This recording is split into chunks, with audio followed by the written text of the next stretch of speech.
Pile of loose link chain mass per unit length is given here lies on a rough surface. हुआ ये है कि यहाँ friction भी है, सो यहाँ फ्रिक्शन है और ये x की दूरी है यहाँ से यहाँ तक, ये x है। तो ये जो मास यहाँ से यहाँ तक है ना, ये मास हो जाएगा रो टाइम्स x। तो जो फ्रिक्शन अभी पीछे लगेगा, आप समझ सकते हैं फ्रिक्शन म्यू इनटू नॉर्मल होगा। इसी पार्ट का नॉर्मल सोचना है हमें। तो जो फ्रिक्शन होगा वो म्यू नॉर्मल तो रो जी हो जाएगा और एक्स हो जाएगा। ये फ्रिक्शन होगा जो पीछे लगेगा। इसके अलावा बोला है कि कितने फोर्स से खींचें इसको और डिटरमिन द एक्सेलरेशन।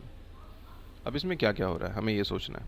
आगे आप फोर्स लगा रहे हैं, पीछे फ्रिक्शन लग रहा है, पर खाली फ्रिक्शन नहीं है। यहाँ पे ये जो सारा का सारा पाइल रखा है, इसमें से थोड़ा थोड़ा मास बाहर आता रहेगा। वो थोड़ा थोड़ा जो बाहर आएगा मैं उसको डीएम मान रहा हूँ, मास को पर यूनिट टाइम dt। अगर इसमें मैं v मल्टीप्लाई कर दूँ तो आपको पता है ये चेंज इन मोमेंटम बन जाएगा। क्या बन जाएगा वो? अगर आप खींचेंगे उसको v वेलोसिटी से, dm by dt can be written as mass per unit time coming out into the velocity with which it is coming out. और इसको हमें जानते हैं न्यूटन सेकेंड लॉ से, this is also called the force. तो ये भी force पीछे ही लगेगा अदर देन फ्रिक्शन।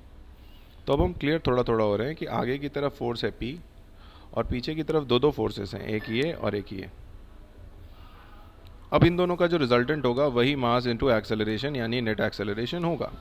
तो हम लिख सकते हैं कि आगे लग रहा है P माइनस पीछे फ्रिक्शन म्यू जी रो एक्स, ये वाला वैल्यू, और माइनस और भी एक चीज़। कौन सी चीज़? ये dm बाई dt, जितना मास पर यूनिट टाइम बाहर आ रहा है into velocity, and this is equal to mass into acceleration.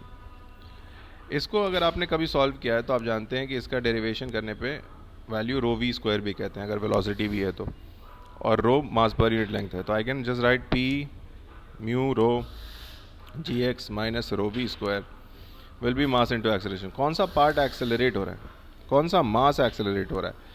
ये वाला मास तो अभी भी रखा है ना, तो जो पोर्शन बाहर आएगा यही मास एक्सेलरेट होगा। तो उस मास की वैल्यू हमने ऑलरेडी निकाल रखी है।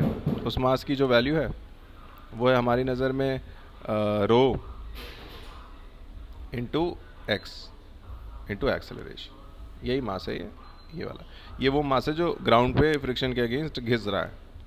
तो फाइनली एक्सेलरेशन आ गया। इस रो एक्स को यहाँ नीचे कर दीजिए। So P minus mu rho ji x minus rho we square divided by ये रो एक्स नीचे आ जाएगा, सो रो एक्स। यही एक्सेलरेशन होगा और यही आंसर है इस क्वेश्चन का, which means the answer to this question is obviously option number A, which seems the correct option.